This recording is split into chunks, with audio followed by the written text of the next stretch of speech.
Assalamualaikum warahmatullahi wabarakatuh. Allah subhanahu wa ta'ala berfirman, dan sungguh akan kami berikan cobaan kepadamu dengan sedikit ketakutan, kelaparan, kekurangan harta, jiwa, dan buah-buahan. Dan berikanlah berita gembira kepada orang-orang yang sabar, yaitu orang-orang yang apabila ditimpa musibah, mereka mengucapkan Inna lillahi wa inna ilaihi raji'un. Al-Quran Surah Al-Baqarah ayat 155 hingga 156.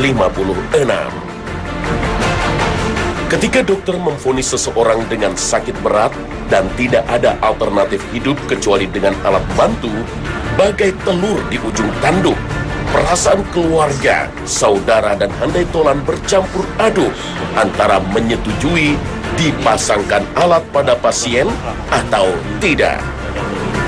Disitulah kesabaran diuji, ketabahan iman benar-benar dicoba. Dan sesungguhnya kabar gembira bagi orang-orang yang bersabar. Pemirsa, seorang yang mengalami sakit parah hingga koma tak sadarkan diri cukup mendapat perhatian masyarakat di tanah air, karena harus ada keputusan dari pihak keluarga pasien atau penangannya. Sementara kondisi demikian berdampak pada tata cara ibadah sholat, sebuah ibadah wajib yang menjadi pilar bagi agama. Nah, episode Tanya Khazanah kali ini akan mengungkapkan tuntunan Allah dan Rasul-Nya seputar musibah dan tata cara menghadapi musibah.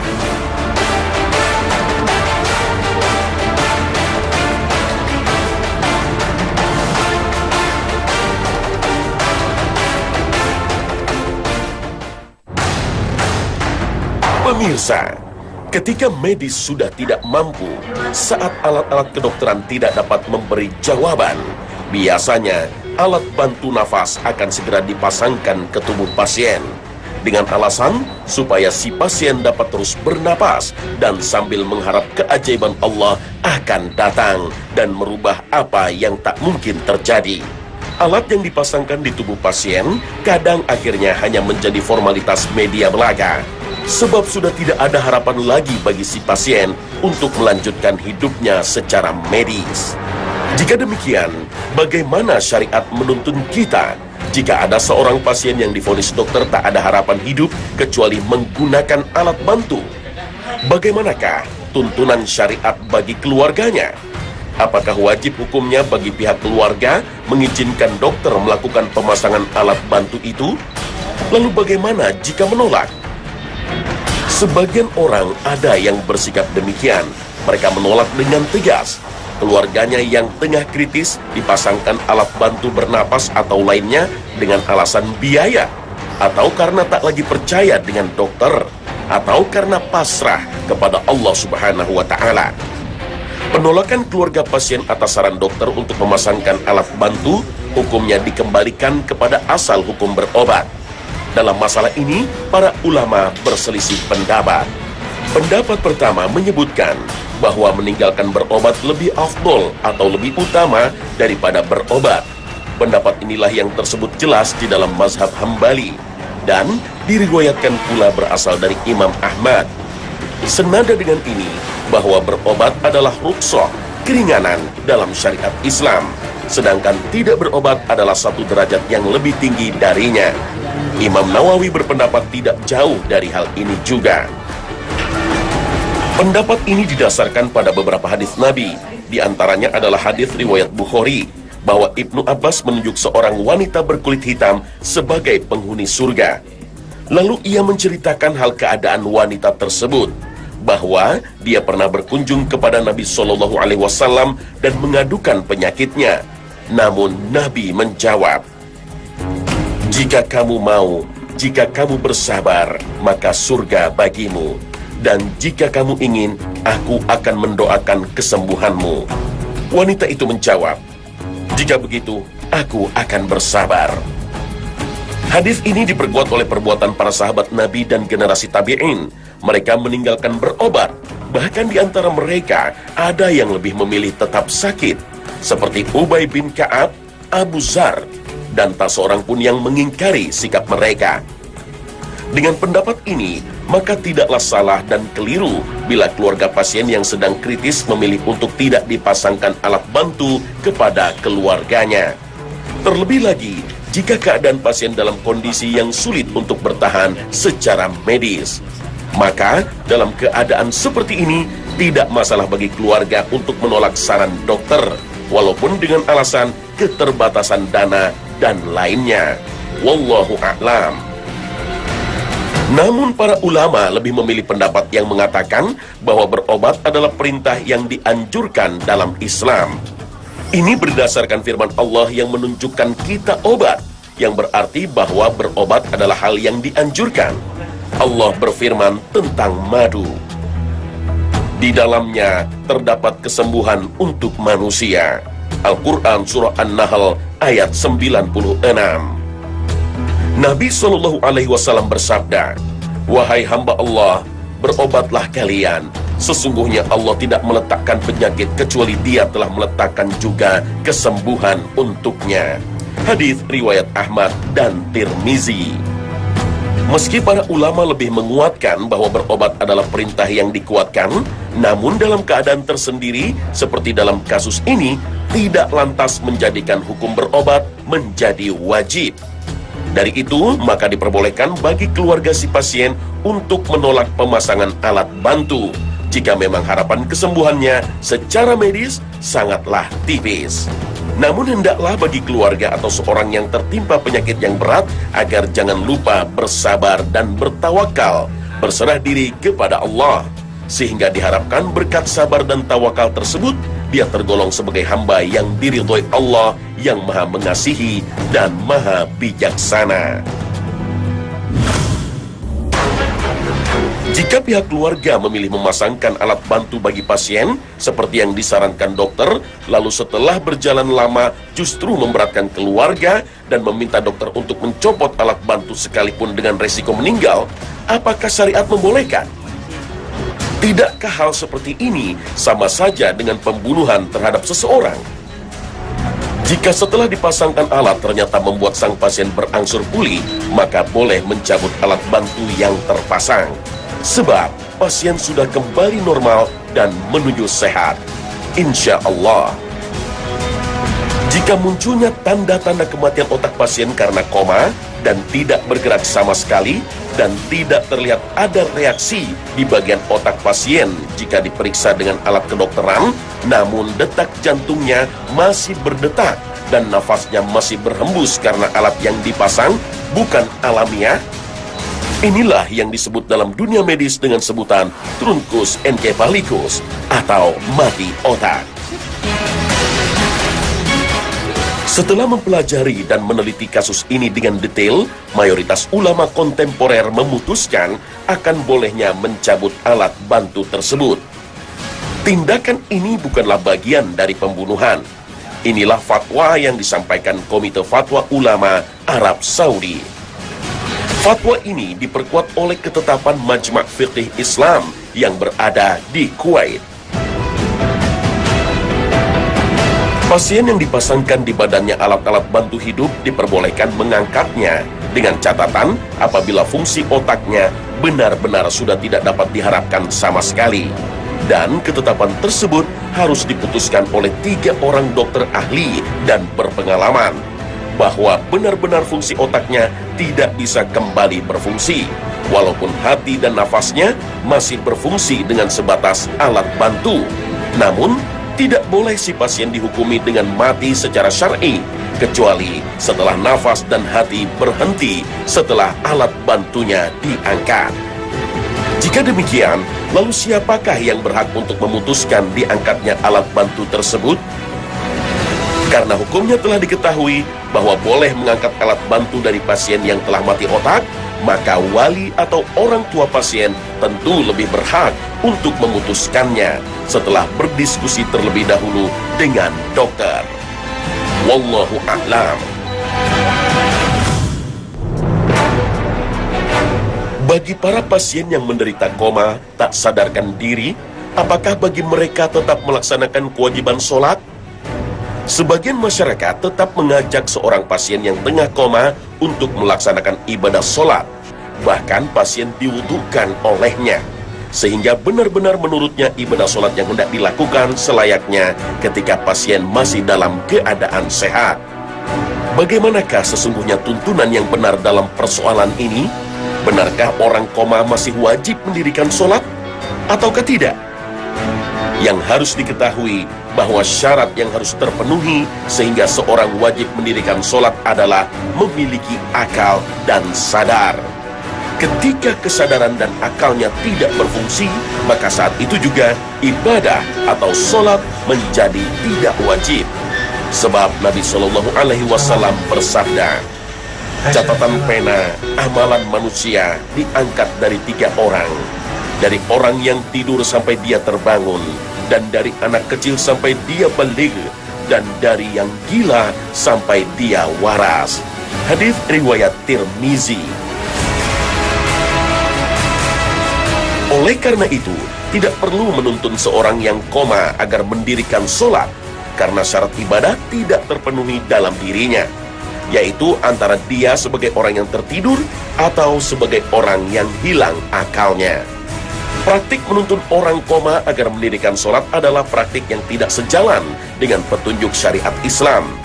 Sebab dalam persoalan seperti inilah sejatinya nampak kemudahan yang dibawa Islam dan kasih sayang Allah atas hambanya. Adapun menuntun orang yang koma untuk sholat adalah perilaku pemberatan dan di luar kemampuan seorang hamba yang tengah dilanda sakit sehingga kesadarannya hilang.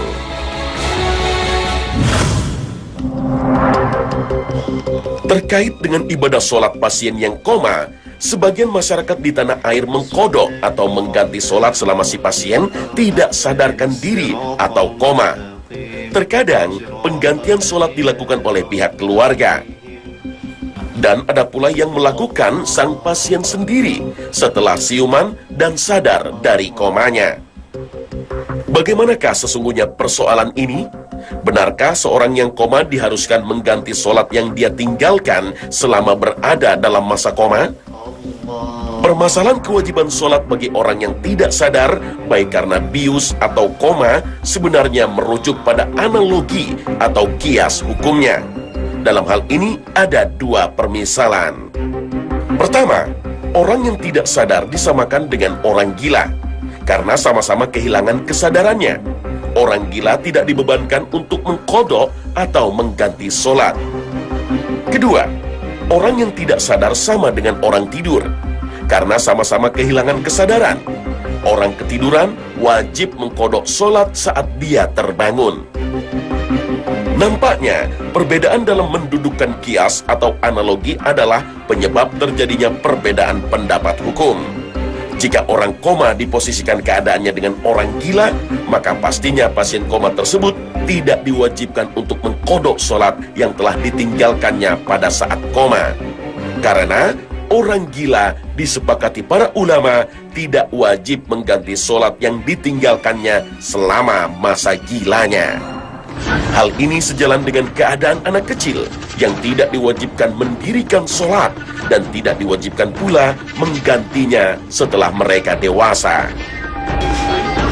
Sedangkan jika orang koma diposisikan sama dengan orang yang sedang tidur, maka konsekuensinya adalah dia harus mengkodok sholatnya selama dia dalam keadaan koma. Orang tidur walaupun tidak diwajibkan mendirikan sholat seperti anak kecil dan orang gila, namun dalam satu sisi lainnya, orang yang tertidur masih diberatkan untuk mengganti sholat yang dia tinggalkan selama tidurnya. Hal ini berdasarkan hadis Rasulullah Shallallahu Alaihi Wasallam. Suatu ketika, Rasul Shallallahu Alaihi Wasallam ditanya tentang seorang yang luput mendirikan sholat karena tertidur. Apakah dia harus menggantinya atau tidak? Nabi Shallallahu Alaihi Wasallam bersabda, penggugur sholat yang dia tinggalkan adalah dia mendirikan sholat ketika dia telah mengingatnya atau terbangun. Hadis riwayat Nasa'i. Lalu bagaimana cara kita memilih? Apakah hilangnya kesadaran orang yang koma itu disamakan dengan orang tidur atau orang gila? Syekh Muhammad bin Mukhtar memberikan catatannya bahwa hukum orang koma sama seperti orang yang tidur. jika tidak sadarnya dalam jangka waktu yang tidak lama. Namun, jika lamanya hingga lebih dari 3 hari, maka gugur kewajiban mengqadha sholat. Maka bisa kita simpulkan, jika waktu koma seorang pasien tidak lama, seperti misalnya hanya sampai 2 atau 3 hari, maka pasien tersebut sama hukumnya dengan orang yang tidur. Maka dia harus mengganti sholatnya setelah bangun. Namun jika waktu komanya terhitung lama, misalnya lebih dari 3 hari, maka hukumnya sama seperti orang gila. Dalam kondisi ini, tidak ada kewajiban baginya untuk mengganti sholat yang dia tinggalkan selama dalam keadaan koma. Adapun apa yang dilakukan sebagian masyarakat yang melakukan badal atau sholatnya diganti dan dilakukan oleh keluarga atau ahli warisnya selama pasien tak sadarkan diri, cara seperti ini tidak disarankan dan tidak dianjurkan sama sekali. Selain memberatkan keluarga pasien, tentu juga akan menjadi beban atas orang yang ditugaskan untuk menggantikan sholat pasien koma tersebut. Wallahu a'lam. Sakit dan kecelakaan seutuhnya rahasia Allah Subhanahu wa Ta'ala. Di tangannya lah musibah atas seorang hamba, maka tidak ada siapapun yang dapat mencegahnya. Demikian pula apa yang telah ditetapkan Allah atas seorang manusia sebagai kebaikan dan keberuntungan untuknya, maka tidak ada siapapun yang dapat merubah dan menghalanginya. Semua telah ditetapkan dan tertulis di sisi Allah. Allah berfirman, ما أصاب من مصيبة في الأرض ولا في أنفسكم إلا في كتاب من قبل أن نبرأها إن ذلك على الله يسير. Tiada suatu bencana pun yang menimpa di bumi dan tidak pula pada dirimu sendiri, melainkan telah tertulis dalam kitab Lauhul Mahfuz sebelum kami menciptakannya. Sesungguhnya yang demikian itu adalah mudah bagi Allah. Al-Quran Surah Al-Hadid ayat 22. Seorang sahabat Nabi, Ubadah bin Somit, pernah berpesan kepada anaknya, pesan yang tentunya pernah dia pelajari dari Nabi SAW. Wahai anakku, sesungguhnya kamu tidak akan merasakan hakikat keimanan sampai mengetahui bahwa sesungguhnya apapun yang kau dapatkan atau bagianmu menurut takdir tidak akan pernah meleset darimu. Dan apapun yang tidak engkau dapatkan atau bukan bagianmu menurut takdir tidak akan pernah menjadi bagianmu. Hadis riwayat Abu Dawud. Longsornya tanah gunung, banjir yang melanda, dan kebakaran yang melahap bangunan, dan bahkan jatuhnya sebuah pesawat seperti baru-baru ini saja kita saksikan, semua itu adalah takdir Allah. Semua itu terjadi berdasarkan ketentuan Allah. Oleh karenanya, siapapun yang mendapatkan cobaan dengan tertimpanya saudara dan keluarga oleh bencana, kecelakaan yang membuatnya koma, atau bahkan menjadikannya binasa, hendaklah dia terus bersabar dan mengingatkan dirinya sendiri bahwa semua itu terjadi atas kuasa Allah yang Maha Pengampun lagi Maha Penyayang. Sebagian orang ketika mendapatkan musibah seperti hilangnya keluarga, seorang bapak atau suami yang terkena koma, terkadang melakukan berbagai macam cara untuk menemukannya atau menyembuhkan keluarganya. Bahkan tidak sedikit yang kemudian mendatangi paranormal atau peramal. Nabi SAW bersabda, siapa saja yang mengunjungi tukang ramal, maka kemudian dia bertanya kepadanya sesuatu, niscaya solatnya tidak akan diterima selama 40 malam. Hadis riwayat Muslim.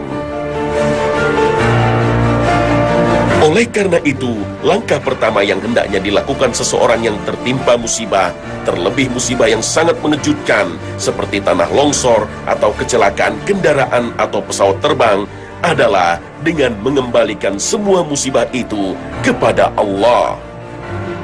Dalam hal ini Rasulullah SAW mengajarkan kepada kita satu kalimat yang sangat luar biasa ampuh untuk menyadarkan hati agar tidak larut dalam kesedihan. Beliau bersabda, "Sesungguhnya bagi Allah apa-apa yang telah diambilnya, dan miliknya lah apa-apa yang telah Dia berikan, dan segala sesuatu di sisinya sesuai dengan ketentuan yang telah disebutkan. Maka bersabarlah dan bermuhasabah dirilah." Hadis riwayat Bukhari. Meratapi keluarga dekat, orang yang kita cintai, boleh saja dilakukan, seperti sedih dan menangis. Hal itu sangat manusiawi. Namun begitu, hendaknya tetap dengan cara-cara yang wajar. Oleh karenanya, Rasul mengingatkan kita, "Bukan golonganku siapa saja yang memukul-mukul pipi, atau mengoyak-ngoyak kantong, atau memanggil dengan panggilan jahiliyah." Hadis riwayat Bukhari Muslim. Cara meluapkan kesedihan seperti itu dilarang, karena jika demikian berarti telah menolak takdir atau ketentuan Allah Subhanahu wa Ta'ala. Bahkan ada indikasi putus asa.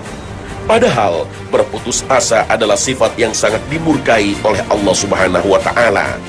Allah berfirman, يا بني اذهبوا فتحسسوا من يوسف وأخيه ولا تيأسوا من روح الله إنه لا ييأس من روح الله إلا القوم الكافرون. Jangan kamu berputus asa dari rahmat Allah. Sesungguhnya tiada berputus asa dari rahmat Allah melainkan kaum yang kafir. Al-Quran Surah Yusuf ayat 87. Di balik setiap musibah tentu ada hikmah yang dapat dipetik, dan hikmah itu hanya bisa disadari dan didapati dengan tadabbur dan menjernihkan jiwa, bertawakal kepada Allah Subhanahu wa Ta'ala.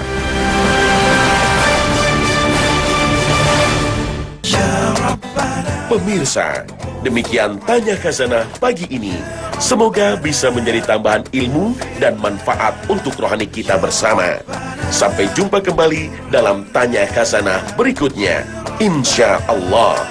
Assalamualaikum warahmatullahi wabarakatuh. يا ربنا